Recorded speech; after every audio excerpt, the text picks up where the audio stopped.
Audio Jungle. Audio Jungle. Docente en la Universidad Nacional de Burlingame y en la Universidad Nacional de General Sarmiento. Bueno, y con mi colega Maximiliano Vélez, allá tiempo atrás, un día, a propuesta de Maxi, iniciamos todo un derrotero bastante largo, exitoso, por cierto, para poder acoplar a la Universidad Nacional de Burlingame a todo este movimiento global y que se viene gestando con cada vez más fuerza de lo que es el acercamiento de las personas a lo que son las energías alternativas. Bien, ahora, esto, bueno, discúlpenme, en pantalla ahí tienen nuestros correos electrónicos, cosa que eventualmente, una vez pasada esta clase, si nos quieren consultar algo, alguna duda que les quede o alguna cosa que les es interesante en su vida, bueno, pueden consultarnos al respecto. Nuestros correos y corazón van a estar siempre abiertos. Bien, ahora, ¿por qué cada vez más necesidad de energías alternativas? ¿Por qué miramos cada vez más al sol, cada vez más al viento, cada vez más a un montón de estos elementos que estuvieron desde siempre? Pero digo, ¿por qué este fanatismo ahora? Bien. El tema es que cada vez existe mayor presión sobre los recursos energéticos del planeta. Las cosas no ocurren por... Siempre tienen un anclaje importante en lo que está ocurriendo. La UNESCO, allá por el año 2016, si no me recuerdo más, dijo que quería o proponía a los países integrantes de la misma, llevar una serie de requisitos entre lo que sería el gap 2030-2050. Dentro de lo que es esto, es, por ejemplo, uno de los ítems más importantes, la universalización de la electricidad. Hoy en día nadie piensa en hacer cualquier actividad que no haya electricidad de por medio. Esto lo podemos hacer gracias a la electricidad y la electrónica. Encendemos nuestras luces en nuestras casas, movemos motores que elevan agua, etcétera, etcétera. Conocemos todas aquellas aplicaciones que tiene la electricidad. Pero resulta ser que hay millones de lugares en el mundo, asentamientos de seres humanos que no la conocen. O sea, que si la conocen, por lo menos no la pueden usar porque no la tienen. Esto ya para la UNESCO es un tema de alta prioridad. ¿Por qué? Porque viene asociado a otro de sus objetivos, que es, por ejemplo, la erradicación de la pobreza. La erradicación de la pobreza no va a depender nada más que de la electricidad, pero muchos de sus factores van a depender de la electricidad. Continuar con el desarrollo personal y profesional de los seres humanos. Acceso global a la educación. ¿Cómo vamos a llevar educación a cada rincón del planeta si no tenemos electricidad? Mejoras en la calidad de vida, porque extenderse no implica sacrificar calidad de vida si lo hacemos bien, si lo hacemos de una manera en que el planeta no se dañe.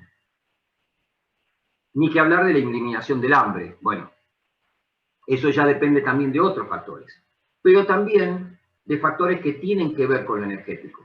Porque hoy no podemos pensar en sistemas de producción manual, porque no alcanzaría para la población del planeta. Entonces todo tiene que ser automatizado y controlado por autómatas. Los autómatas funcionan en electricidad. Pero todo eso dentro de ¿qué? De una producción sustentable, de algo que no, como decíamos, no dañe el planeta. Porque entonces siempre retrocedemos en vez de avanzar. Esta es la propuesta que largó la UNESCO, a la que la mayoría de los países suscribieron. Y bueno, ¿cómo se hace? ¿Cómo se logra? Porque si no lo hacemos correctamente, ¿qué es lo que va a suceder? Esto va a suceder. Esto es una zona, una de las tantas zonas en el planeta, en donde ya lo verde no existe. Pero no es ese solo el agravante. no existe porque ya la tierra no se puede recuperar. O sea, son extensiones de tierra que aunque vaya y la abonemos y eso, no se pueden recuperar por el estado en que quedó. Y como estas, tantas otras cosas, como esta es el efecto invernadero. Entonces, no podemos ir hacia lo que tenemos acá, y lo puse en rojo a propósito, hacia el agotamiento de los recursos naturales. Ese es el motivo por el cual estamos viendo todo lo que vemos. No es milagro, no es casualidad, es que el agotamiento es inminente. Ya no es una suposición de estudiosos o de científicos, ya es un hecho. Bien, ahora, ¿en qué tenemos? ¿Cuáles son estas con las consecuencias? Calentamiento global, ni hablar. Estamos siempre presionando y presionando más en grados centígrados al planeta, en promedio.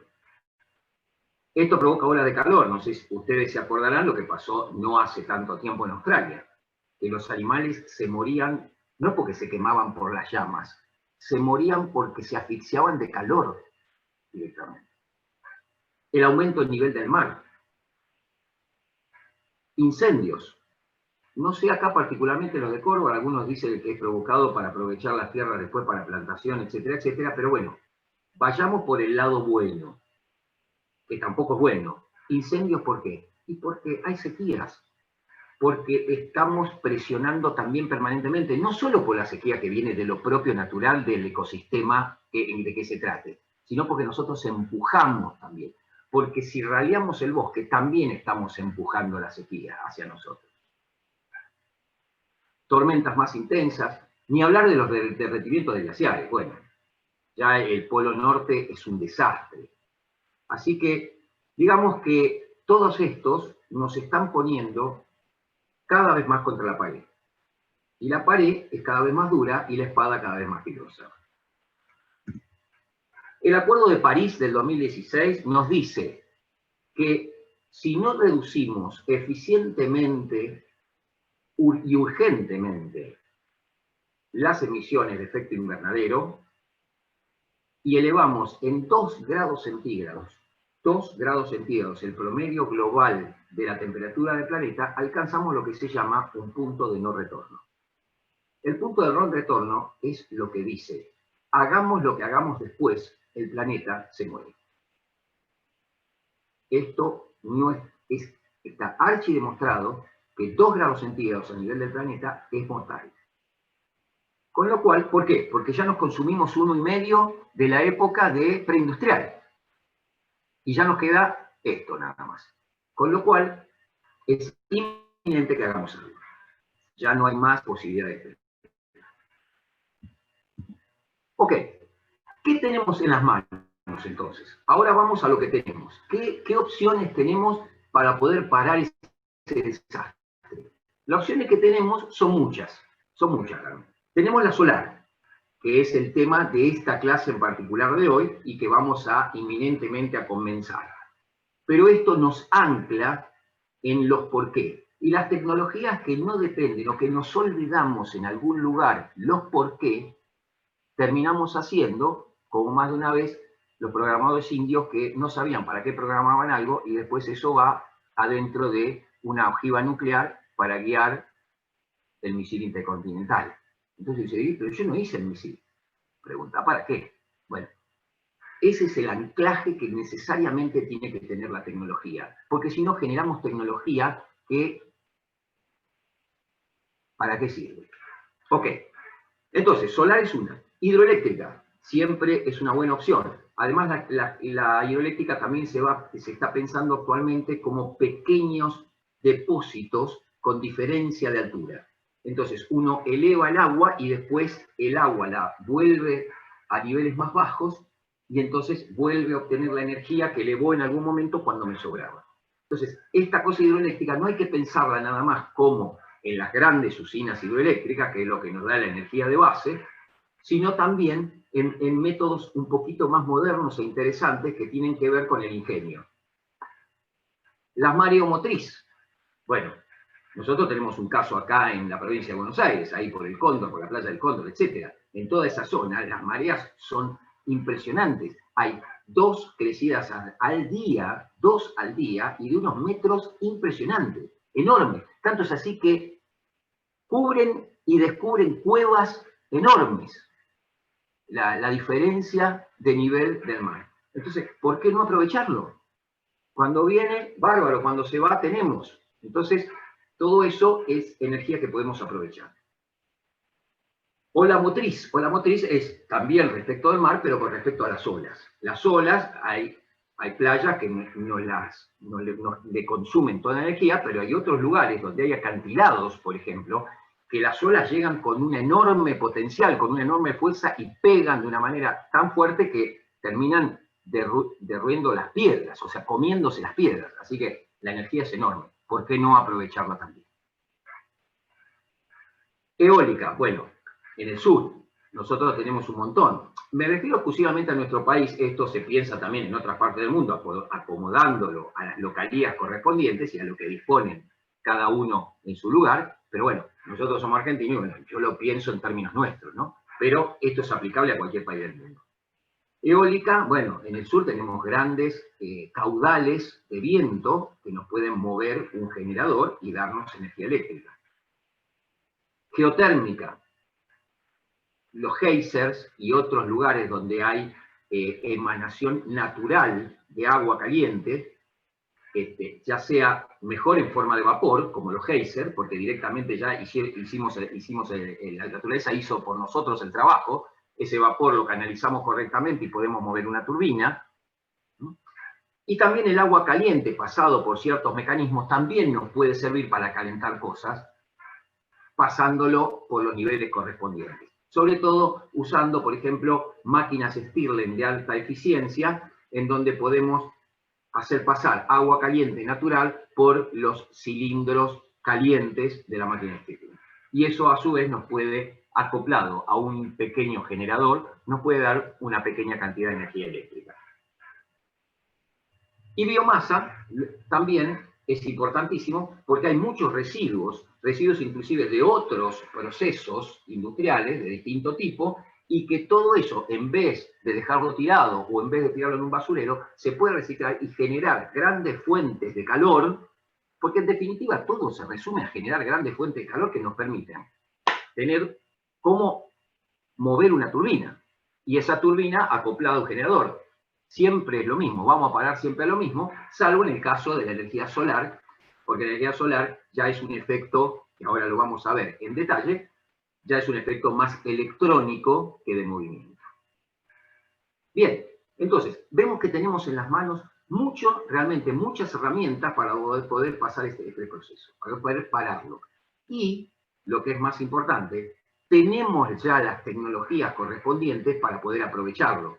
Porque en alguna vez se veían, pero decían, pero ¿cómo lo hacemos? Ahora ya lo podemos hacer. Entonces ya nada nos impide ir para adelante. Bien.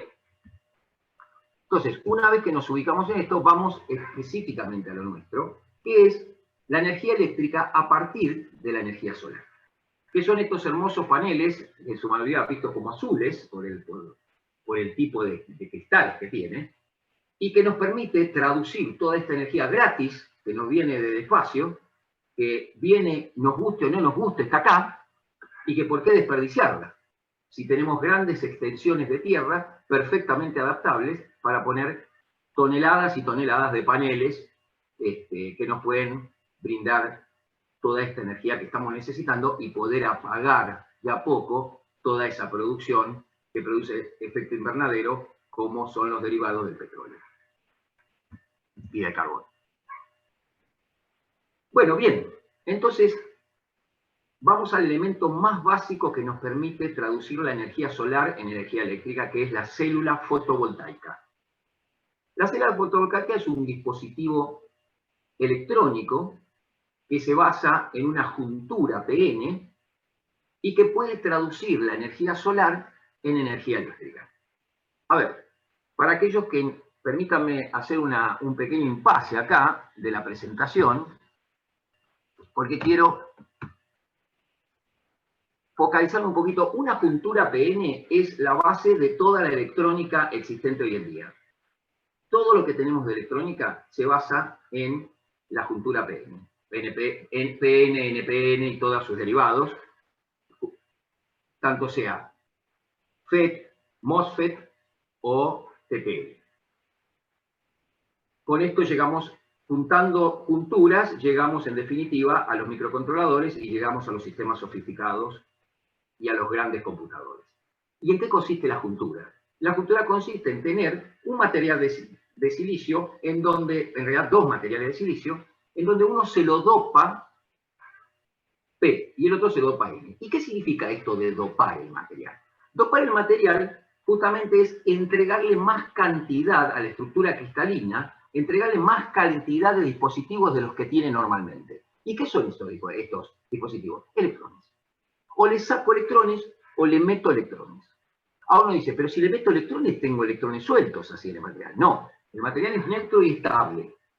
Pero ¿qué pasa? En la órbita más externa del silicio, el último electrón se agarra, los otros están agarrados fuerte, pero el último se agarra como diciendo, mirame y no me toques, porque me suelto enseguida, pero están agarrados. Con lo cual el material es neutro, pero tiene electrones, más electrones de los que necesita la estructura cristalina. En el lado P es todo lo contrario, yo le retiro electrones por el proceso industrial. Por el proceso de dopaje le retiro electrones. Entonces, ¿qué quedan? Cargas positivas. De la misma manera, en este momento la carga positiva tiene ahí un anclaje libre que está buscando electrones, como una antenita. Pero, a pesar de eso, eso no se traduce en un elemento que quede totalmente positivo. Hasta el momento que estas partes se juntan. Cuando estas partes se juntan, ¿qué es lo que sucede? Los huecos que están cerca del punto intermedio que ahí vemos como línea de punto, están ávidos de electrones. Y por el contrario, los electrones están ávidos de huecos. Entonces se produce un entrecruzamiento hasta que se establece un equilibrio, de acuerdo a la cantidad de dopaje. A mayor cantidad de dopaje, esta juntura es más ancha, como quien dice, o sea, establece una diferencia de potencial mayor, y a menor dopaje es más finita y establece una diferencia de potencial menor. Ustedes ven que acá en el medio se establece una diferencia de potencial, porque tengo cargas positivas y cargas negativas enfrentadas. Por lo tanto, de acá hay una diferencia de potencial. Y gracias a esa diferencia de potencial es que podemos regular la cantidad de electrones que circulan por el material. Porque aquellos electrones en movimiento que ahora penetrarían por un extremo, pueden ir hacia el otro extremo, siempre y cuando puedan saltar esta barrera. ¿Vieron como los corredores eso, que les ponen la barrera y tienen que saltarle? Y las barreras son cada vez más altas hasta que llega un momento que no la puede saltar más. Bueno, esto es lo mismo.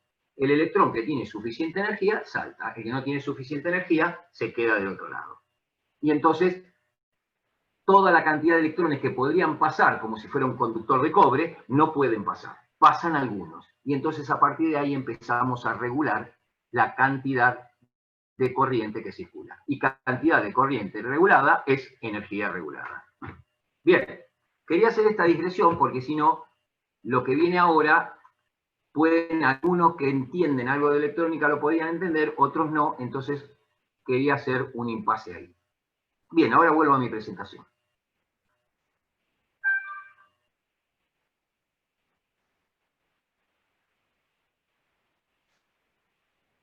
Entonces, esto acá se ve que es la juntura que estábamos hablando, la parte N, que es la que va a quedar expuesta a la iluminación, la parte P, que es la que está por debajo, y la que está en contacto, digamos, con el contacto metálico de la célula. ¿Por qué? Porque obviamente la célula fotovoltaica hay que conectarla. Entonces, ese lado está del lado de abajo. Y este es el expuesto a la luz del sol.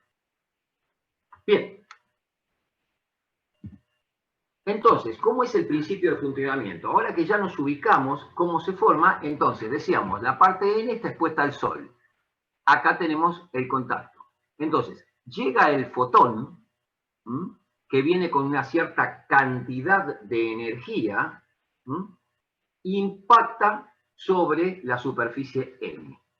Al impactar sobre la superficie N, esa energía se la comunica a la estructura cristalina, provocando que esos electrones que estaban medio sueltitos se sueltan del todo.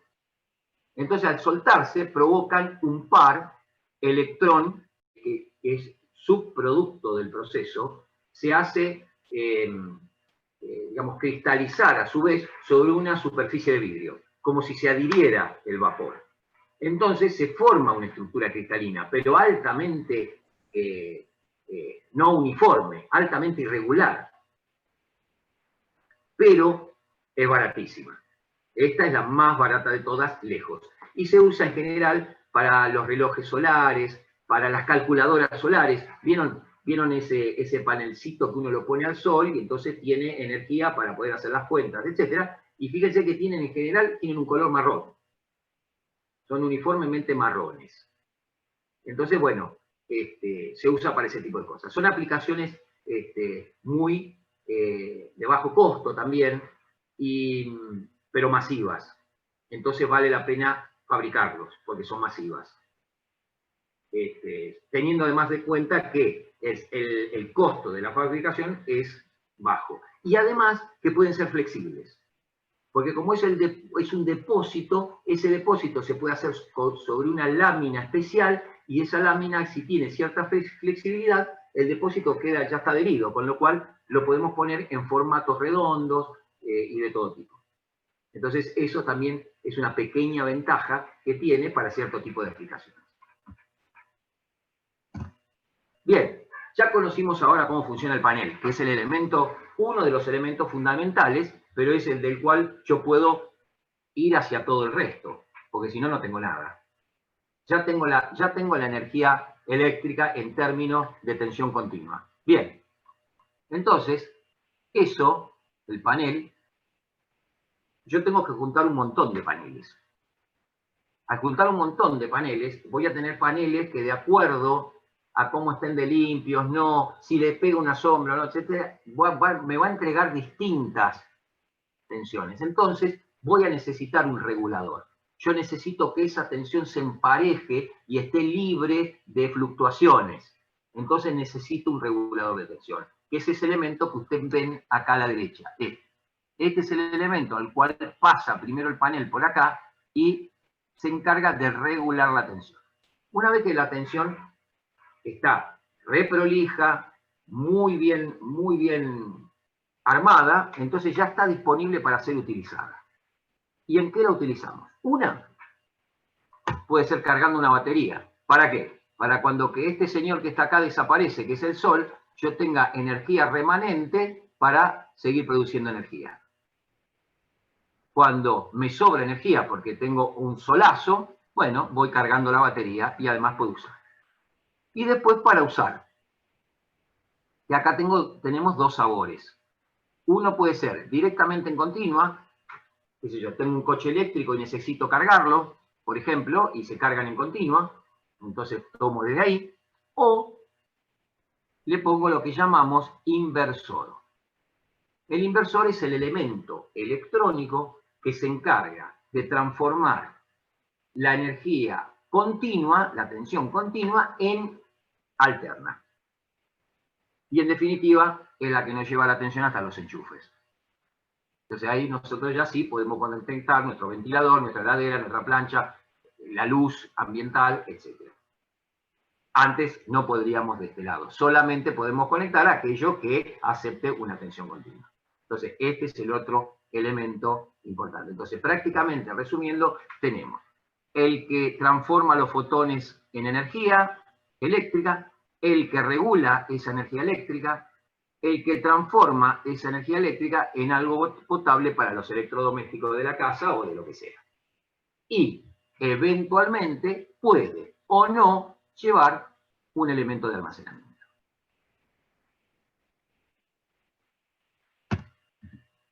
Esto es autónomo. Ahora, ¿qué pasa si yo produzco energía y quiero a su vez conectarme a una red de energía eléctrica? Entonces ya ahí aparece otro componente. Tenemos nuestro generador, tenemos la red de energía eléctrica y tenemos un inversor. Acá, digamos, está resumido esto, porque acá nos concentramos más en cómo conectarse, ¿no? Entonces, tenemos la carga, que esto es nuestra casa o lo que sea, o la fábrica, y entonces hay momentos en que nosotros consumimos energía de la red porque no nos alcanza lo que tenemos de acá, o porque es de noche.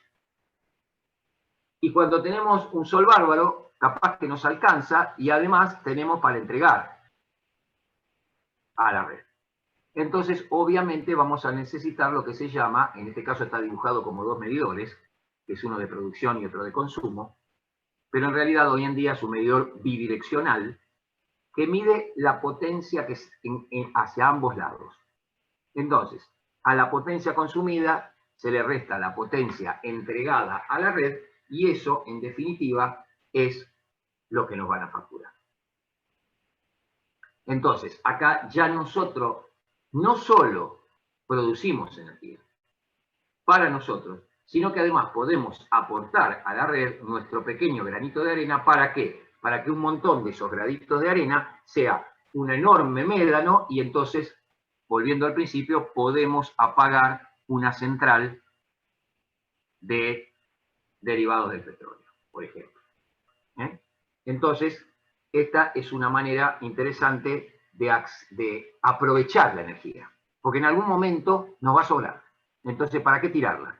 Mejor que la entreguemos a alguien que la necesita. Bien, ¿qué topologías tenemos en lo que respecta a este tipo de producción de energía eléctrica a través de células fotovoltaicas? Básicamente hay tres. La tradicional, que es la que más o menos ya acabamos de ver, la de los microinversores, y la del sistema basado en tensión de continua. Bien, si vamos a cada uno de estos sistemas, tenemos que la que acabamos de ver es la de los paneles conectados. Estos paneles se conectan otra vez lo mismo, igual que las células en cada panel, los paneles entre sí se conectan en serie paralelo. El problema que tiene esta conexión, que la producción, si un panel trabaja al 97% o al 90% o al 50%, todo trabaja a ese rendimiento. ¿Por qué? Porque el rendimiento del conjunto es el rendimiento de uno.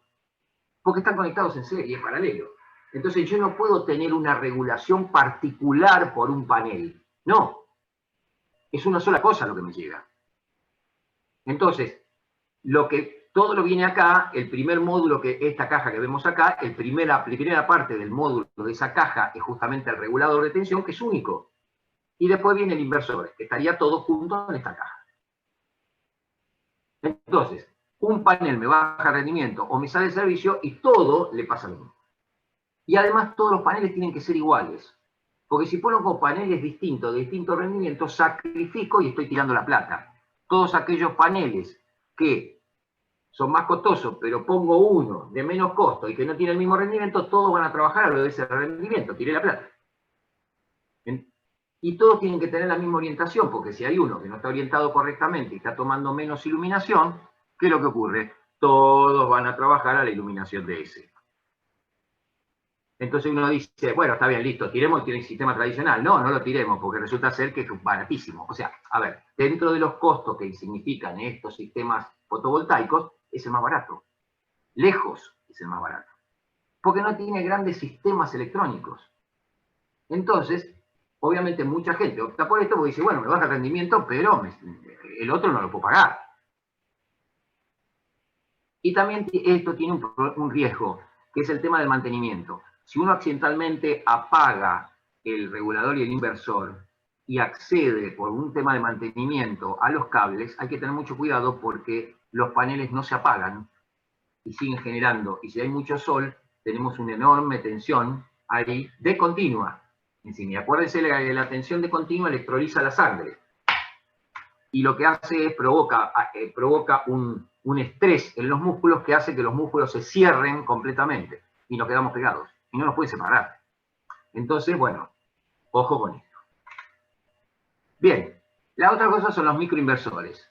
Como ven ahí, cada panel, acá, cada uno de estos paneles tiene un microinversor atrás. O sea, en una palabra, agarro el inversor central, lo parto en un montón de inversores chiquititos y pongo uno por panel. o sea, con su regulador personal y su microinversor personal. Y los junto todos a nivel de alterna. ¿Por qué? Porque del otro lado del microinversor tengo alterna. Habíamos visto que el inversor convierte la continua en alterna. Entonces, si tengo un montón de microinversores, ¿qué es lo que tengo? Tensión alterna a la salida de cada uno de ellos. Obviamente, ¿qué pasa a ser crítico acá? La frecuencia. Que no se vaya ninguno de frecuencia porque es como que cada panel está generando de manera individual. Por lo tanto, como pasa con todas las cosas que están interconectadas a nivel de alterna, hay que tener mucho cuidado con el sincronismo.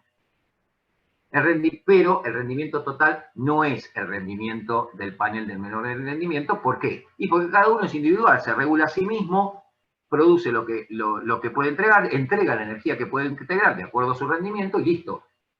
Siempre tiene que verificar que la tensión que entrega sea buena y que la sincronización de frecuencia sea buena. Es lo que llamamos un bus de alterna. Muy costoso. ¿Por qué es muy costoso? Y porque son N microinversores que, si bien son todos más chiquitos en potencia, tienen que tener toda la funcionalidad completa. Tienen que regular la tensión del panel, tienen que hacer la inversión, tienen que controlar la frecuencia, tienen que controlar la tensión, etcétera, etcétera. Los cruces de por cero de la señal alterna, o sea, todo multiplicado por la cantidad de paneles que tengo. Es el más costosa de las soluciones. No adolece de los otros problemas.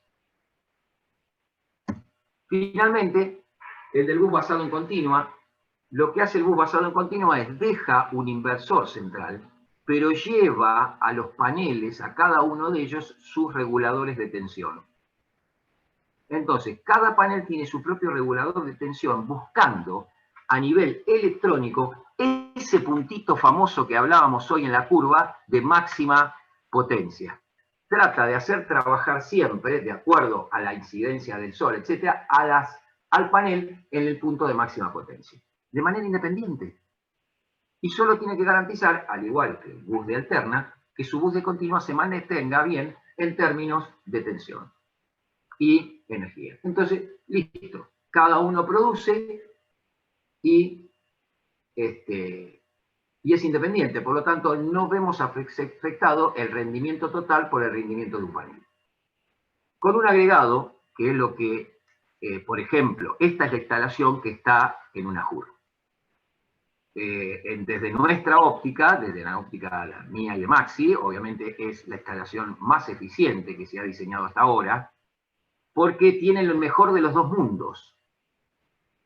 Y con un agregado que por el bus de continua, acá tenemos el inversor central y la conexión a los paneles, por el bus de continua además se mandan datos modulados. Entonces, como cada panel con su microcontrolador, o sea, con su controlador propio, tiene inteligencia, o sea, tiene un sistema embebido adentro chiquitito, que es el que busca el punto de mayor potencia, ese también puede comunicarse. Y entonces se comunica contra el procesador central, trabajando como en una especie de cliente-servidor, y le va informando cómo se comporta el panel, cómo está produciendo, qué es lo que está haciendo, qué es lo que no está haciendo, etcétera, etcétera, con un protocolo determinado, propietario.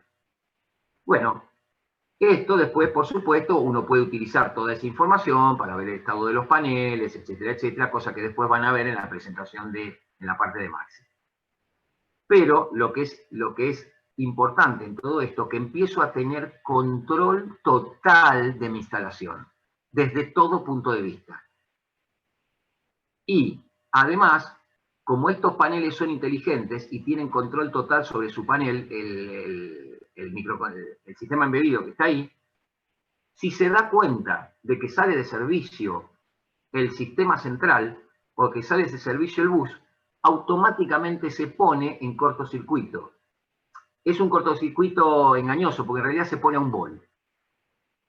¿Correcto? Que no es un voltaje para nada peligroso para ninguna persona que esté haciendo mantenimiento. Entonces, si accidentalmente se corta, o si se corta a propósito el bus, todos los paneles se ponen a 1 volt y uno puede hacerle mantenimiento perfectamente. Luego se repone la llave y todo Al rato, una vez que se ponen de acuerdo todos con el sistema central, todo empieza a funcionar solo nuevamente. La verdad que es una instalación realmente muy, muy buena y muy inteligente. Bien. ¿A dónde nos lleva todo esto? Nos lleva a un concepto que actualmente es un boom en todo el mundo y que son el tema de las microredes. Lo que tiene una JUR, esto es una microred.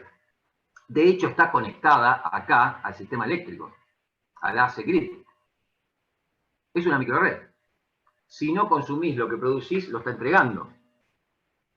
Y esto hace que nosotros empecemos a pensar el mundo de la energía eléctrica de otra manera, no de la manera tradicional. Ya está entrando a ser perimido eso. O sea, el mundo tradicional era grandes sistemas de generación centrales y consumidores en la otra punta. En el medio, transporte, distribución, etc. Pero digamos, grandes centros, consumidores. Ahora bien, ahora cualquiera puede ser una persona que produce energía eléctrica. Entonces yo tengo paneles solares en mi casa, en el techo, o como una JUR, que los tiene ahí en el campus, y produzco energía eléctrica. Cuando no la uso, la entrego. Ah, pero ¿soy consumidor o produzco energía eléctrica? Las dos cosas. Por lo tanto, inclusive se acuñó un nuevo término que se llama prosumidor. Prosumidor es aquel que consume y entrega energía eléctrica.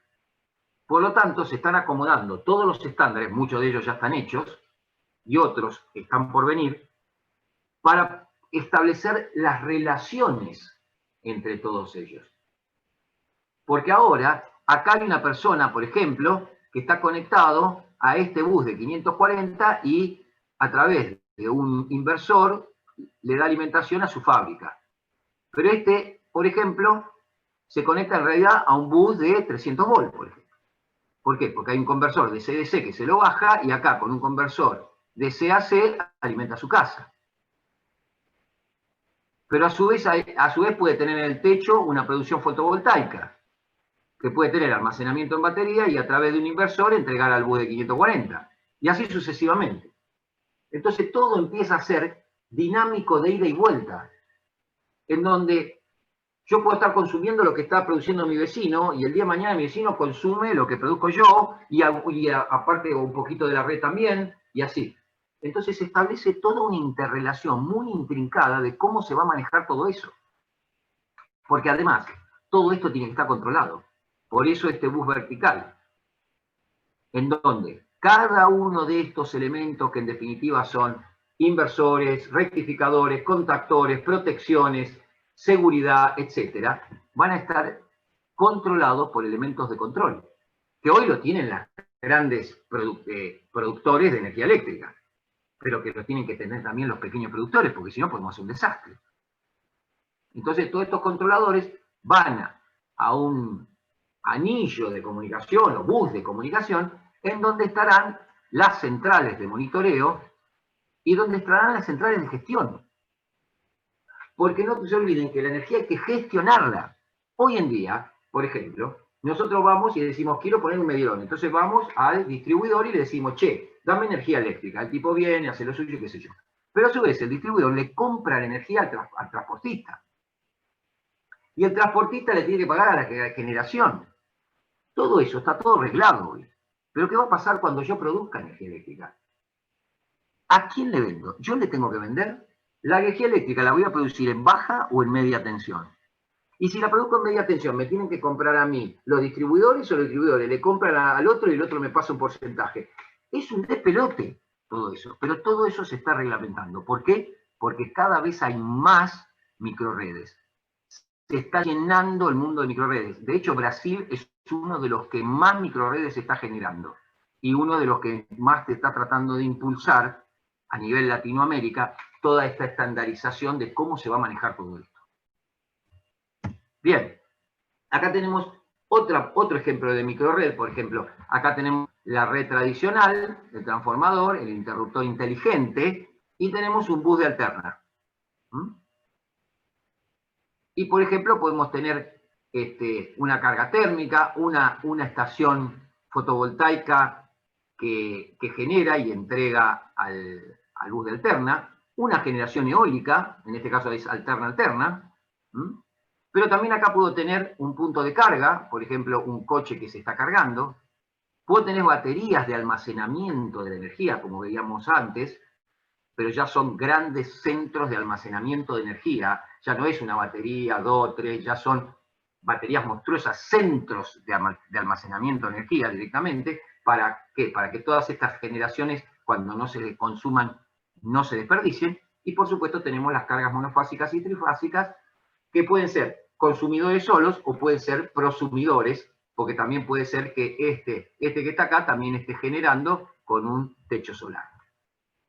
Y un gestor energético, que el gestor energético justamente es el que regula todas estas interacciones. Finalmente, si damos una vuelta de tuerca más todavía, esto ya es no todas, pero es una buena cantidad de posibilidades podemos tener, porque por ejemplo acá tenemos un bus de alterna, que es el que en definitiva siempre es el bus de alterna que se va a conectar a la red general, porque la red general es de alterna, entonces siempre es ese, pero puede hacer N buses de continua, con distintos tipos de cargas y distintos tipos de almacenamiento. Fíjense, por ejemplo, acá tenemos baterías, pero estas ya son packs enormes de baterías. Pero que, por ejemplo, acá tenemos aire comprimido. Aire comprimido es otra manera de almacenar energía. Porque yo, mientras tengo energía, comprimo aire. Comprimo un montón de aire. Una vez que tengo un montón de aire, ese aire lo paso a través de una turbina que está conectada a un generador y genero electricidad. Entonces, ese es otro elemento de almacenamiento. Otro elemento, pero ya en continua, son los discos giratorios, ¿no? Estos discos que tienen grandes masas en los extremos y que una vez que agarran un momento de inercia muy grande, después hay que pararlos. Bueno, justamente porque están hechos con unas suspensiones impresionantes, un mínimo rozamiento. Entonces, acumulan energía en movimiento y después, cuando no tengo energía, se van de a poquito deteniendo, pero me van entregando energía. Paneles fotovoltaicos, coches conectados. Ven, acá tengo otro tipo de almacenamiento, tipo batería, y otras cosas que consumen. Bueno, también se usa mucho para almacenar este esquema que decíamos al principio hidráulico. Mientras tengo energía, pongo dos repositorios a distinta altura. Entonces, mientras tengo energía, subo agua al repositorio de arriba. Se me acaba la energía, mando el agua en sentido contrario y lo hago pasar por una turbina. Produzco energía. Entonces, cuando me sobra, subo el agua. Cuando necesito, bajo el agua. Y así tengo otro tipo de depósito y almacenaje de energía. Bien. Hasta acá mi parte de la presentación. Espero que hayan sido entretenidos, que hayan sido temas para ustedes interesantes. Le voy a pasar la posta a mi colega para que siga con el tema específico del proyecto de UNAJUR. Gracias.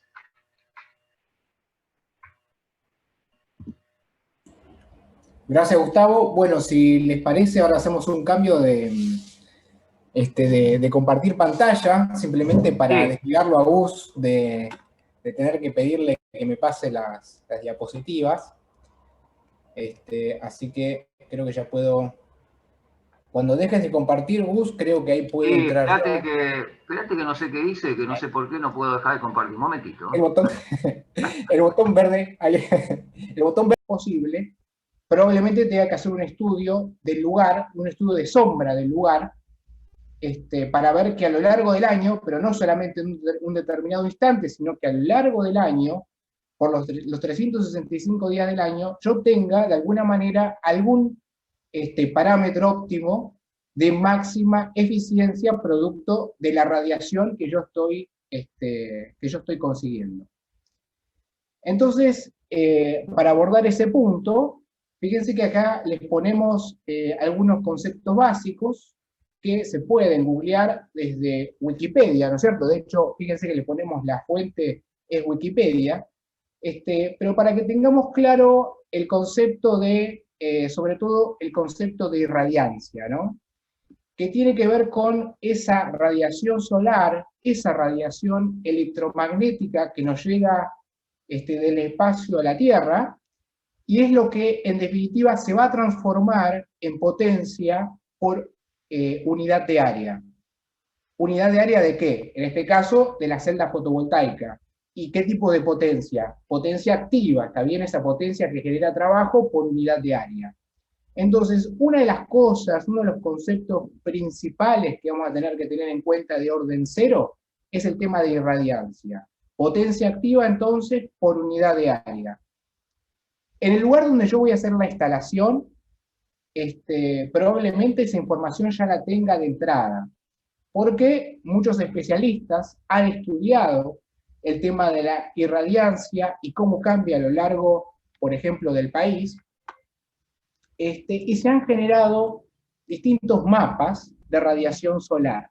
El que vemos en pantalla, por ejemplo, es el mapa de radiación para el mes de enero, y en la referencia de colores, ustedes ven 7,5, 7,0, 6,5, son los valores de irradiancia por cada una, en este caso, de las regiones marcadas, ¿no es cierto? O sea, si yo leo 7,5 acá, estoy hablando de 7,5, ¿qué?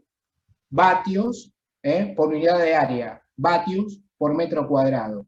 Entonces, no es lo mismo que instalemos una planta fotovoltaica acá en Buenos Aires para el mes de enero, que instalemos una planta fotovoltaica en cualquier otra provincia, ¿no es cierto? En Misiones, en este caso Santa Fe y Buenos Aires sería lo mismo, pero no en Córdoba. Bueno, entonces, parámetros de entrada que uno va a tener que tener en cuenta es el tema de irradiancia, que por supuesto va a variar a lo largo del año. Ahora, fíjense, para el mes de julio, cómo va cambiando, cómo cambia la escala de colores respecto del mes de enero.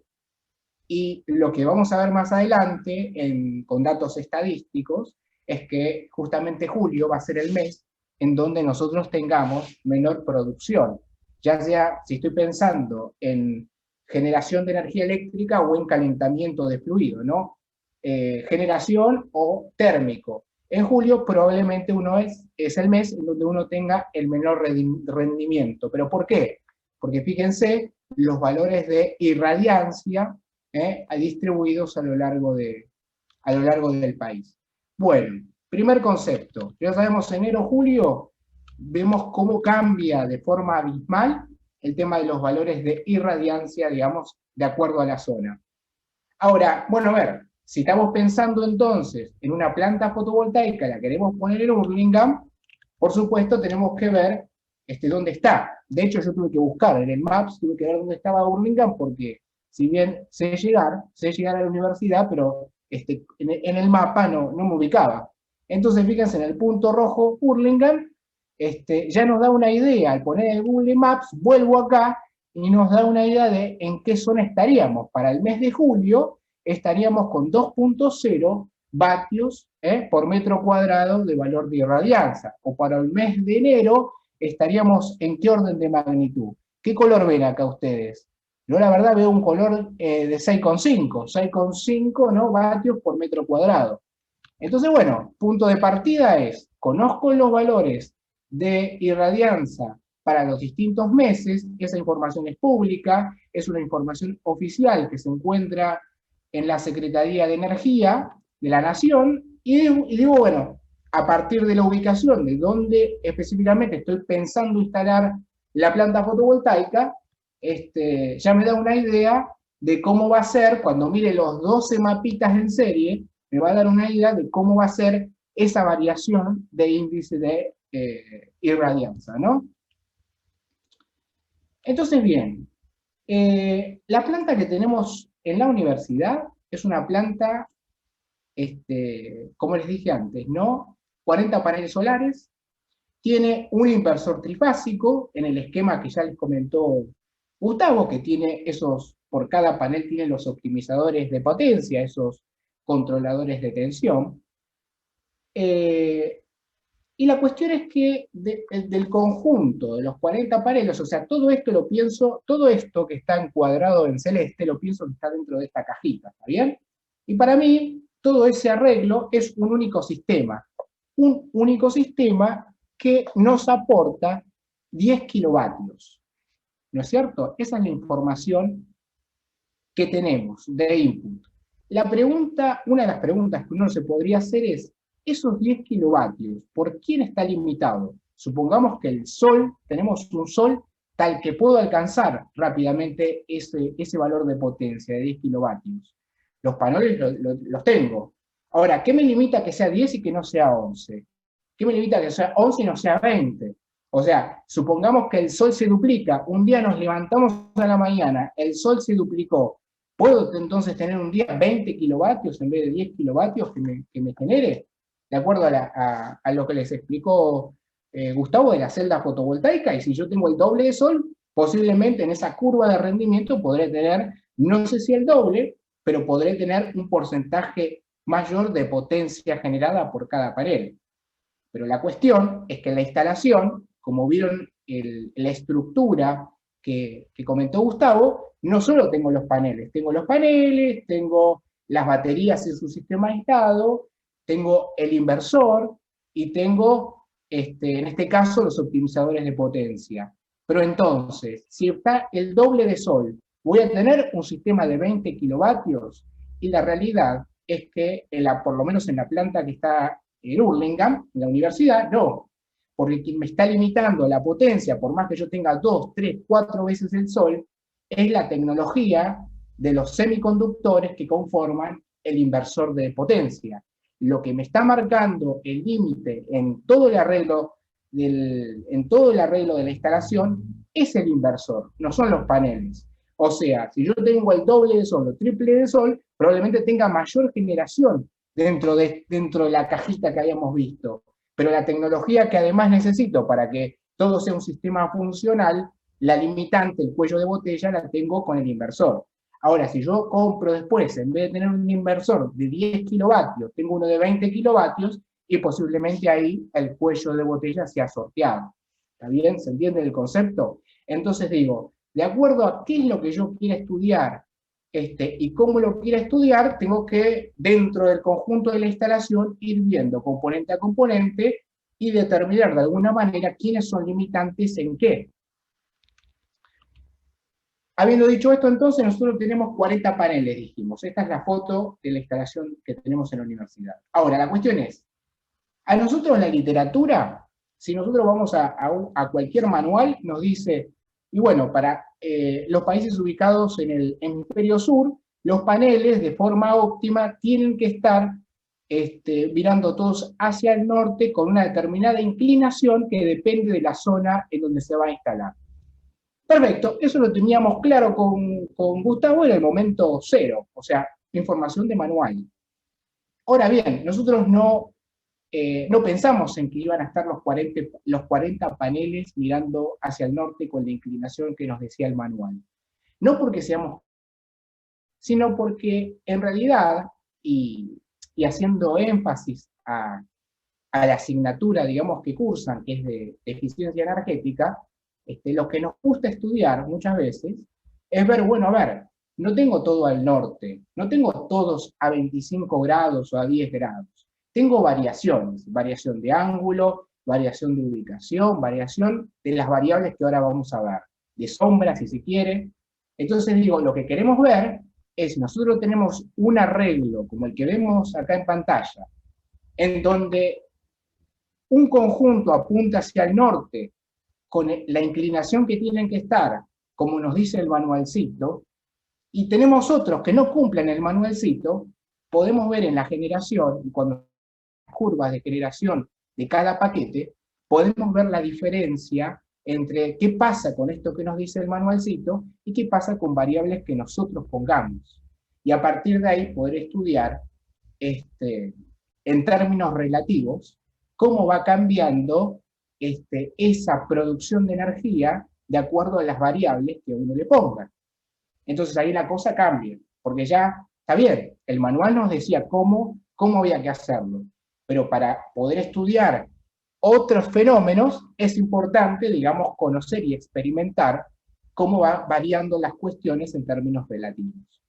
Entonces, de esta manera, tenemos hoy en el arreglo de los 40 paneles, todos tienen la misma inclinación, que son 25 grados. Ahora vamos a ver por qué tienen 25 grados. Pero después dimos distintas variaciones. El que dice azimut 0, primero la palabrita, ¿no? ¿Qué significa azimut? Y cuando hablemos de azimut, estamos hablando, bueno, acá podemos ver 0,90, 180, 135, estamos hablando de grados, específicamente de ángulos. Y azimut se define como azimut, que lo van a encontrar con Z y lo van a encontrar con C, porque por ahí ahora van a googlear azimut y dice, lo escribió mal, es con Z, no, en la Real Academia Española está con Z, está con C. Van a encontrar que la definición es, el ángulo azimut es, pongo la brújula, miro hacia el norte, y luego, en sentido horario, también desde el norte, en sentido horario, voy formando el ángulo positivo, ese ángulo que acá está marcado con 90, 180, 135, etc. O sea, si yo me valgo de los puntos cardinales, es miro hacia el norte, y cuando recorro en sentido de ángulo positivo, en sentido de las agujas del reloj, me voy encontrando a medida que giro con quién, con el este, ¿está bien? Entonces, norte, azimut me varía ángulo positivo hacia la derecha, es decir, hacia el este, hacia su derecha, de cada uno, ¿no? Hacia el este, y a partir de ahí voy haciendo las variaciones. ¿Qué nos recomiendan? Que miren todo al norte, o sea, azimut 0, porque dijimos, azimut desde el norte, referencia 0, y a partir de ahí, la amplitud, ángulo positivo hacia el este. Entonces, 26 de estos 40 paneles están mirando al norte, o sea, tienen un azimut de 0 grados.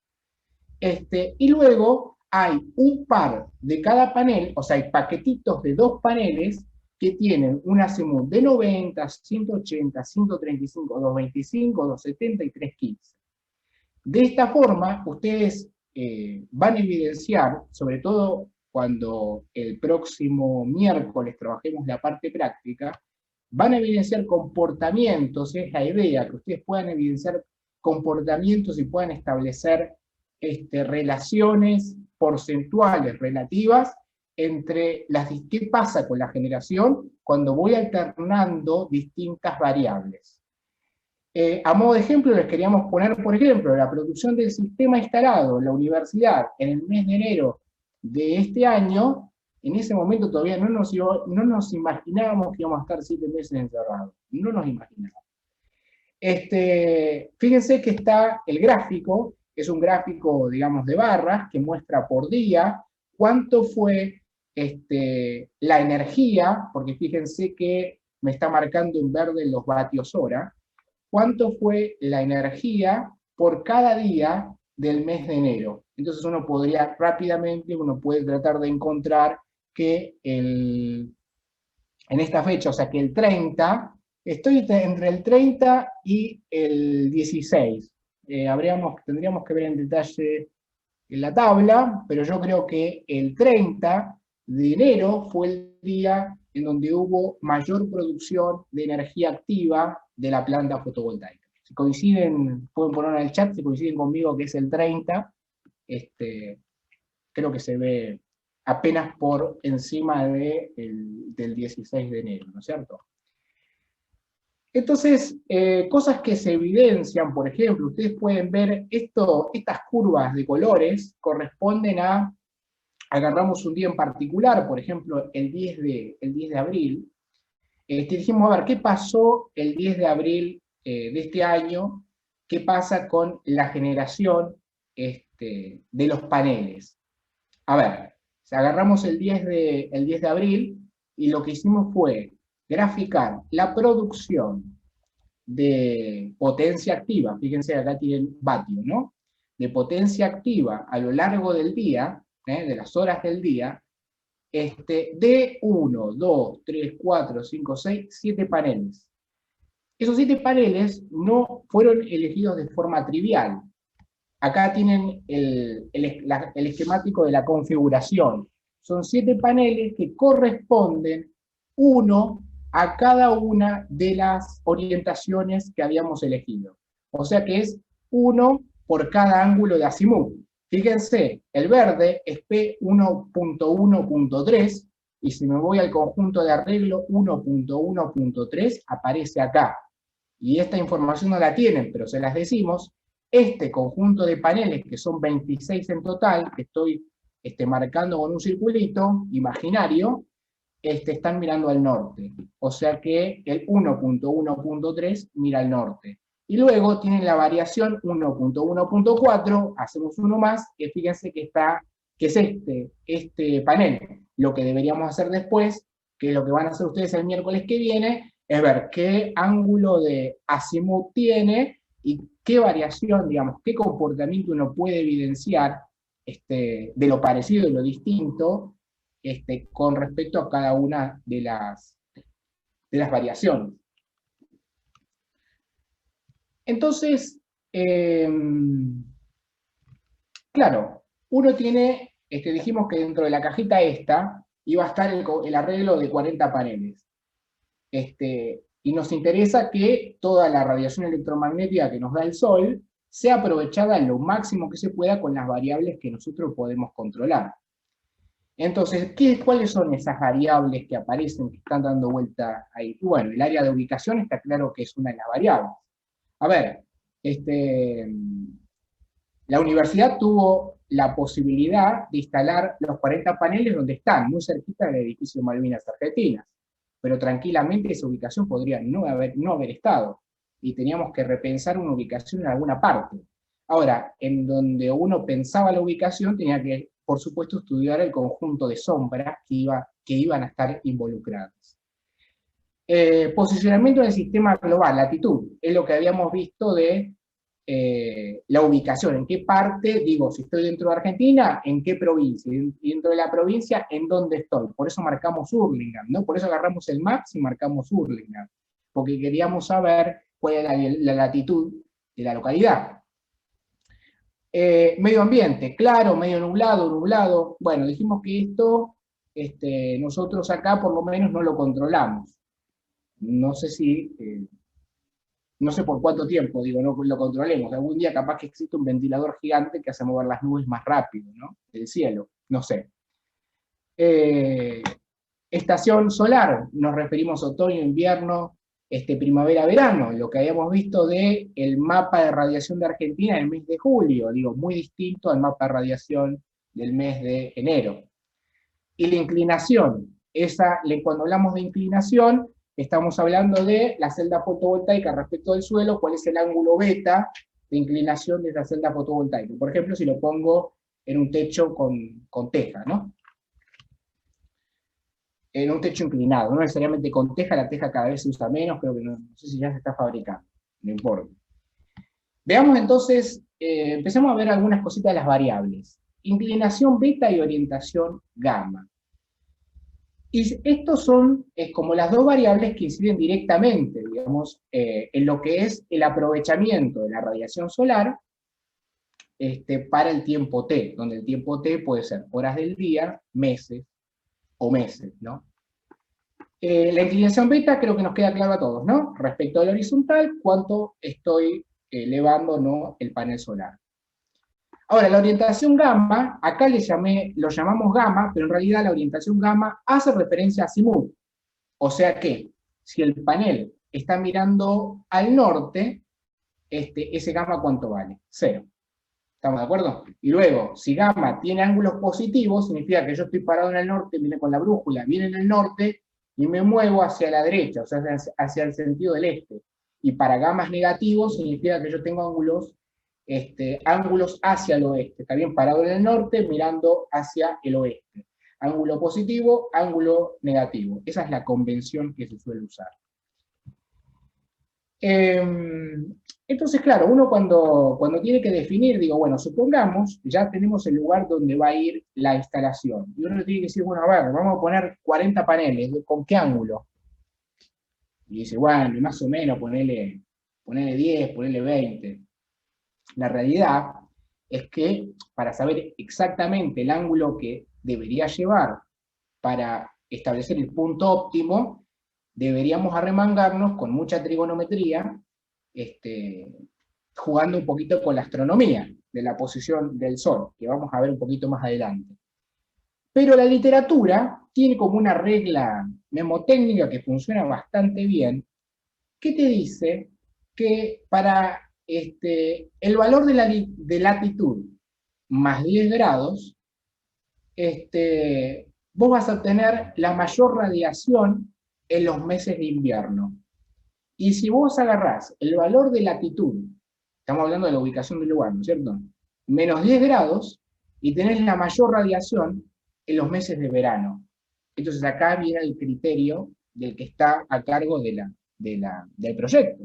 A ver, ¿qué le voy a dar de inclinación? ¿Más 10 grados o menos 10 grados?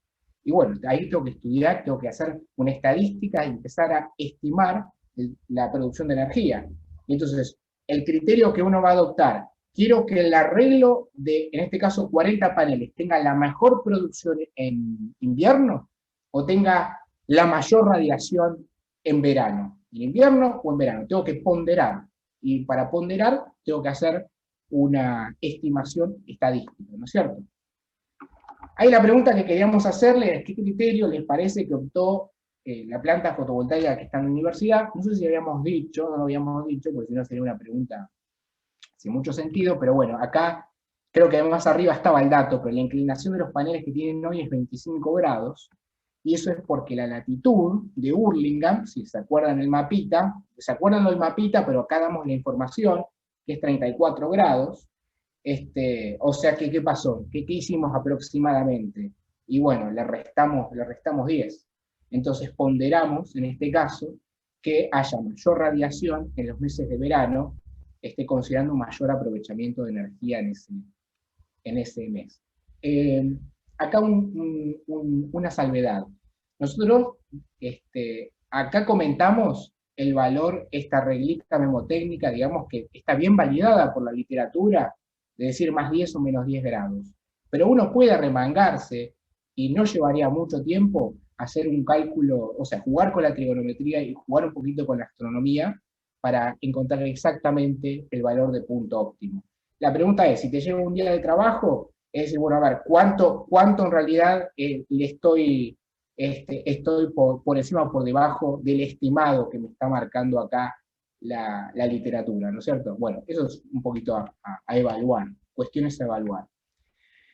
Bueno, valores de referencia. Veamos un poco cómo se comportan las variables. Para ver esto, uno dice, bueno, a ver, yo tengo la radiación solar, irradianza, habíamos dicho en la diapositiva número 23. Tenemos, acuérdense, ¿no? Valores de potencia activa por unidad de área. Y luego, a lo largo de los meses. A ver, ¿qué comportamiento? ¿Alguien se anima a decir qué comportamiento ve, digamos, cualitativamente en la gráfica? Primero, las salvedades o bien la letra C en la referencia del gráfico. No quise modificar, o sea, traje el gráfico en la fuente, hay un error con la letra C porque lo que está marcando en realidad 0, 2, 5, 10, 15 es el ángulo beta del que charlamos, ¿está bien? Y acá grado C parece que hace referencia a la temperatura, pero no, son grados, ¿no? 0, 2, 5, 10, 15, 20 y 25. Acuérdense, ángulo beta respecto al horizontal, inclinación del panel. Observen esto, ustedes tienen acá la curva azul, bien marcada la curva azul, ¿no es cierto? La curva azul corresponde a un ángulo de inclinación de 25 grados en alguna parte. No sabemos la latitud. Si vamos al documento, sí, vamos a saber que está hablando de Lima con una latitud dada, pero no viene al caso. Usted tiene una determinada latitud, pero saben que en el lugar se instaló un panel con un beta de 25 grados. ¿Qué podemos observar de acuerdo a ese beta? Fíjense que en la curva azul, para los meses de enero, sobre todo en el mes de enero, porque en febrero ya se observa un decaimiento, pero en el mes de enero, ¿quién gana del conjunto de curvas acá? Fíjense que la primera, o una de las primeras, está junto con la marrón, y no es casual que esté junto con la marrón. La curva azul y la curva marrón, ¿qué corresponden? Corresponden a los beta de mayor ángulo. ¿Está bien? y los beta de mayor ángulo para la latitud en donde uno se encuentra esto, no la conocemos, pero podemos predecir el comportamiento. La curva azul y la curva marrón son los ángulos, son los betas mayores. Y fíjense que cumplen que en enero le ganan a las demás. Ahora, fíjense, digo enero, febrero, porque marca una estación solar determinada, ¿no es cierto? Depende en dónde estemos. Ahora, junio, julio marca otra estación solar determinada. ¿Y qué pasó con la azul? Quedó última. O sea que para 25 grados, que es el mayor beta, la producción de esta celda quedó última. ¿Y quién es la que está ganando acá? Y bueno, puede ser que la amarilla está, la roja y la... Fíjense que está entre la roja y la amarilla, ¿no? ¿Y qué corresponde justo en esta estación? Corresponden a ángulos beta menores, de 0 y 2 grados, justo la roja y la amarilla. Es un poco, esto es para mostrarles también, de forma gráfica, de cómo las variables influyen a lo largo del tiempo, en este caso el ángulo beta a lo largo del tiempo, en lo que respecta a la radiación solar, y mostrarles que más o menos eso que se plantea en la literatura de sumarle 10 o restarle 10, más o menos funciona, es lo que se adopta. Entonces, bueno, acá uno puede, digamos, ese comportamiento se evidencia, ¿no? Entonces, en los criterios que uno va considerando, digo, hay cosas que uno puede manejar, dijimos, y cosas que no. Depende del lugar en donde uno quiere ubicarlo, puede tener pérdidas, por ejemplo, de distintos tipos, ¿no? Una pérdida puede ser por la orientación e inclinación, es decir, y la verdad que mucho no indagué o no investigué, o quizás la posibilidad del lugar no hace que yo pueda instalarlo mirando, por ejemplo, al norte. ¿Y en qué casos no lo puedo instalar mirando al norte? Rápidamente veamos. Imagínense que yo tengo que instalar estos 4 paneles en Cava, donde tengo un montón de edificios. Digo, por cuestiones de edificios, los 4 paneles quizás no pueden estar ubicados al norte. O también puede ser por una cuestión reglamentaria. Entonces, muchas veces, el mundo ideal de todos al norte, a 25 grados, o el ángulo que sea, muchas veces no se da. Entonces yo tengo que tratar de adaptar el proyecto a las condiciones de contorno que tengo, y luego evaluar con las condiciones de contorno que tengo, ¿es válido o no es válido ese proyecto? ¿Me va a servir o no me va a servir? Bueno, una de las herramientas que me ayudan a decidir es esto que se llama disco de radiación. Y los discos de radiación van a ver que hay uno por cada provincia. Acá estamos mostrando el de Buenos Aires. ¿Qué nos dice básicamente el disco de radiación? Fíjense que yo tengo inclinación beta versus orientación gamma. Y después tengo una escala de colores, fíjense. Bueno, lo que me está diciendo es, de acuerdo a la inclinación beta y a la orientación gamma que tenga tu instalación, te podemos estimar, se puede estimar con este gráfico, cuál va a ser, de alguna manera, el rendimiento en lo que respecta a la radiación anual que va a recibir esa instalación. Entonces, en el caso óptimo, ese punto que estoy marcando acá, ese punto gris, bueno, ese es el caso óptimo. Fíjense que está sobre la línea, a ver si podemos verlo mejor. El caso óptimo, fíjense que está sobre el norte, ¿no es cierto? Fíjense que el norte, ¿por qué? Porque tengo un gamma de 0 grados, un azimut de 0 grados. O sea, cae por acá. Y cae para un beta determinado que puede estar en el orden de los 30 grados. Habría que trazar acá bien la vertical y ver para qué inclinación beta se considera en Buenos Aires, en términos generales, digamos, la mejor inclinación. Pero bueno, está bien, este es el caso, el mejor. O sea que acá tendría, teóricamente, un rendimiento del 100% de la instalación en lo que respecta a recibir esa radiación anual. Yo me alejo de ese mundo ideal y lo que tengo que ver, digamos, es en cuánto voy perdiendo en la medida en que voy cambiando la inclinación y la orientación. Entonces les queríamos poner un ejemplo práctico. Por ejemplo, se trata, dice, de evaluar si las pérdidas por orientación e inclinación del captador están dentro de los límites permitidos. Me permite un 10% de pérdidas. O sea que, donde yo caiga acá, esto debería caer dentro del 90%.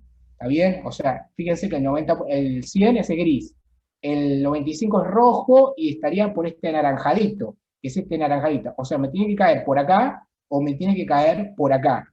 Bueno, ¿y cuál es la condición que me pone de contorno? Me dice, mirá, el tejado está orientado 30 grados hacia el este, con un azimut más 30 y una inclinación de 40 grados. Estamos de acuerdo que si a nosotros nos dicen orientado 30 grados hacia el este, nosotros ya sabemos que es más 30 positivo, porque me muevo, recuerden, ángulos positivos azimut hacia el este. Pero acá lo aclaramos igual por ser la primera vez. Con una inclinación de 40 grados. Bueno, el beta me dice 40 grados. ¿Cómo me muevo en el gráfico entonces? Y bueno, el beta 40 lo tengo bien marcado, ¿no? Digo, vengo con la horizontal por acá. Y después, ¿qué más me decía? Y me decía que era 30 grados el azimut. O sea que acá tengo 0 grados que es el norte, fíjense que acá tengo 30 grados, ¿no es cierto?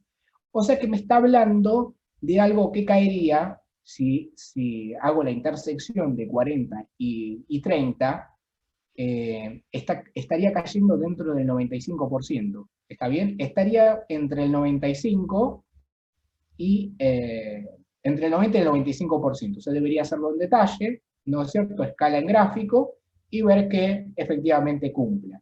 ¿Se entiende cómo se usa la herramienta? Digo, con el disco, dada la condición de beta y dada la condición de gamma, vengo al disco y obtengo, ¿qué significa 95? 95% digamos de aprovechamiento. O sea, si cae sobre este círculo tendría un 5% de pérdida anual por radiación. Y si cae sobre el naranja tendría un 10% de pérdida anual de radiación. ¿Está bien? Entonces, esas son las pérdidas que voy a tener en cuenta por orientación e inclinación. Ahora vamos con otra herramienta, que se llama ábaco de asoleamiento. ¿Qué tiene que ver esto? Bueno, lo primero lo mostramos y después lo definimos. Esto sería un ábaco de asoleamiento. Y lo que de alguna manera nos estaría ayudando a interpretar es qué pasa con las sombras. A ver, la idea de usar el ábaco de asoleamiento es ver cuánto estaría teniendo de pérdida de radiación anual producto de que tengo sombra en los alrededores de donde voy a instalar la planta fotovoltaica. Hay un ábaco de asolamiento por cada provincia y no solo tengo una información gráfica en este caso, sino que también tengo una tabla asociada a ese ábaco. Entonces, por ahora, fíjense que en la tabla me dice beta 45 y gamma 0 grados. Va a haber, por supuesto, distintas tablas, ¿no es cierto? En donde vamos a tener para distintos valores de orientación y distintos valores de inclinación. Entonces, en este caso me dice, mira, la inclinación del panel donde va a estar instalado tiene 45 grados, pero van a estar todos al norte, porque gamma es 0 grados. Entonces te damos en Cava este ábaco. Bueno, ¿qué significa? C1, entonces yo voy a C1, agarro esta área, esta región, por ejemplo, C1, y vengo acá y busco C1, tocado. Nada, digo, C1 tienen 2,5%. Esos 2,5% hace referencia a la energía involucrada en esta región, es la energía anual involucrada en esta región para una celda fotovoltaica plana. Eso es la información que me dicen. Entonces, a ver, vengo por acá. Fíjense que acá el ábaco está de alguna manera como en el piso, y el ábaco tiene dos variables, ángulo altura solar y ángulo azimutal. Bueno, lo habíamos visto, y el ángulo solar tiene que ver con la posición del Sol en un determinado momento, ¿no es cierto? Y lo marca.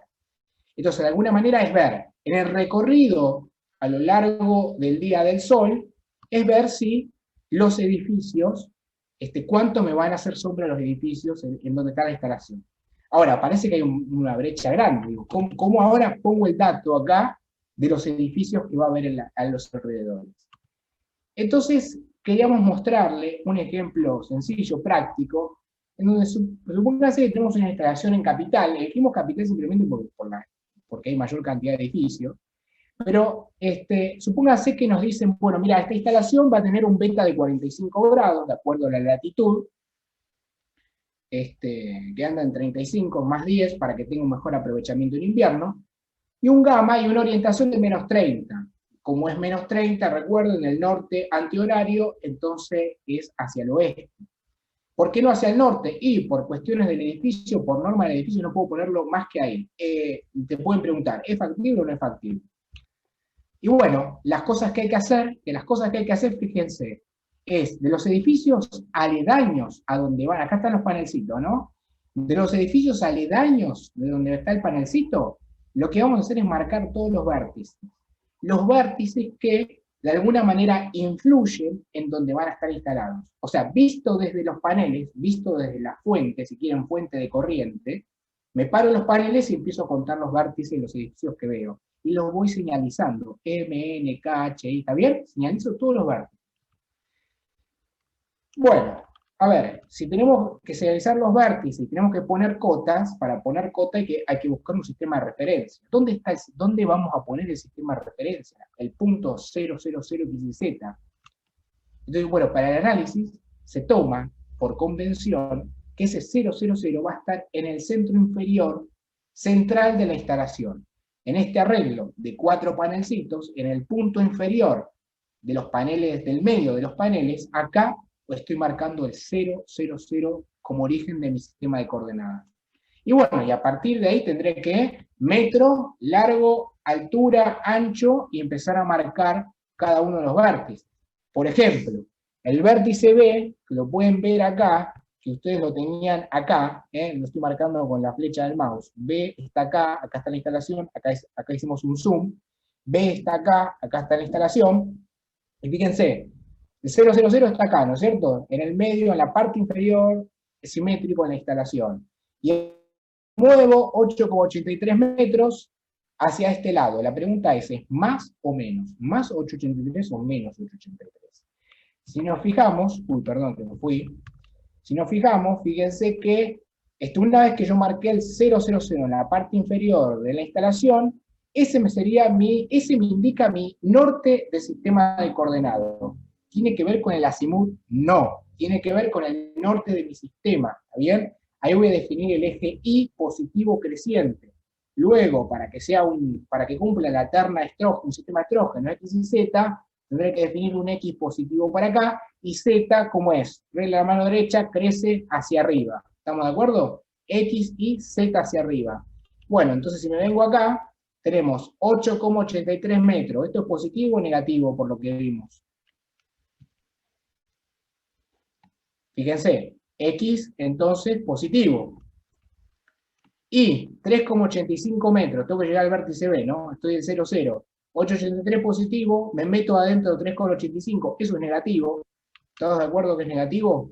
Porque el Y positivo que marcaba el norte del sistema coordenado es por delante de los paneles. O sea, yo tengo negativo 3,85 y subo al sistema estrógeno positivo B 6,71 metros. Listo. O sea que ahí marcamos el punto P del vértice B correspondiente a uno de los edificios. Perfecto, me guardo el dato en el bolsillo, ya tengo el X y Z. ¿Qué nos queda hacer? Y bueno, los astros se mueve todo todo lo pensamos en esfera, salvo los terraplanistas que dicen que la Tierra es plana. Pero nosotros, todavía convencidos de que es esférico, tenemos que pasar a coordenadas esféricas. Y acá se acordarán de que un punto X y Z, con coordenadas X y Z en el plano, yo puedo dibujar acá una esferita y puedo describir ese mismo punto a partir del radio, ¿no? Del radio de la esfera y de dos ángulos característicos. Acá hay que encontrar la relación X y Z cartesiano con las coordenadas R, ustedes por ahí en esférico es R tita phi, ¿no es cierto? Donde esas son las letras que generalmente se usan, en donde phi se mueve en el plano y tita se mueve respecto de Z. Pero digo, tengo las coordenadas en X y Z cartesianas, las paso a esféricas. ¿Por qué? Porque recuerden que, como les decíamos, los astros se mueven, ¿no es cierto?, en órbitas. Entonces, acá tienen ustedes marcado el norte, acá marcamos nosotros el azimut, y todos tenemos que describir, para poder usar el ábaco que vemos acá, en términos de altura solar y el ángulo azimut. Entonces, como todo lo tenemos que describir en esos términos, tenemos que convertir cada vértice del edificio en coordenada X y Z en coordenadas polares. Habiendo hecho eso, vuelvo al ábaco y ahora marcamos, como ya hicimos la conversión esférica, marcamos en el ábaco con ángulo azimut y ángulo altura solar cada uno de esos vértices, ¿está bien? Y vamos a ir pintando. Entonces lo que se me formó en este sombreado, lo que se va formando en este sombreado es la incidencia que va a tener la sombra de los edificios a lo largo, por ejemplo, del día. Bueno, ¿cómo leemos esto? Recuerden que nosotros queríamos hacer la instalación del edificio de Buenos Aires, beta 45, gamma menos 30. Menos 30, recuerden, hacia el oeste. La tabla es la asociada al ábaco, la que habíamos visto, ¿no? De acuerdo a la región, me dice el porcentaje de radiación anual involucrada, digamos, en esa región. Esto viene de fábrica, digo. Me bajo, está estandarizado, reglamentado, me lo bajo de la Secretaría de Energía, para Cava, tengo esta tabla. Ahora, esta tabla es la que tenemos que construir nosotros. Por ejemplo, si vuelvo acá, veamos algún caso, algún caso bien característico. A9, hundido. A9, en realidad, me está diciendo que cuando dibujamos el edificio, acá la sombra, digamos, del edificio, me dice que A9, fíjense que queda más o menos en la mitad. A9 queda cubierto por la mitad. Entonces yo vengo acá en la tabla de ponderación y voy a buscar A9, busco A9, no lo estoy encontrando, acá, fíjense, y le ponemos 0,5. ¿Está bien? ¿Por qué? Porque tenemos la mitad del cuadradito de esa región sombreada. Entonces, para realizar el total, luego de los porcentajes, voy a tener que afectar el A9 de fábrica de 1,53%, lo afecto por 0,5 y obtenemos un A9 en ese 76%. Y así trabajo. Fíjense que esto es bastante cualitativo, digo, esto es la mitad. Uno tendrá que decir, bueno, acá es un poco menos de la mitad. Bueno, tendremos que tomar criterios conservadores para ver en cada cuadrito cómo va afectando. En definitiva, vamos a encontrar esta tablita al final, una vez que hayamos afectado por los coeficientes que nosotros ponemos a lo de fábrica, y vamos a obtener un porcentaje total. En este caso, para esa instalación que estaba al oeste, que no estaba al norte, con esa inclinación de 45 grados, vemos que nos dio 27,23% el porcentaje. Y la pregunta es, ¿qué significa eso? Y eso tiene que ver con las pérdidas anuales por sombra que va a tener la instalación.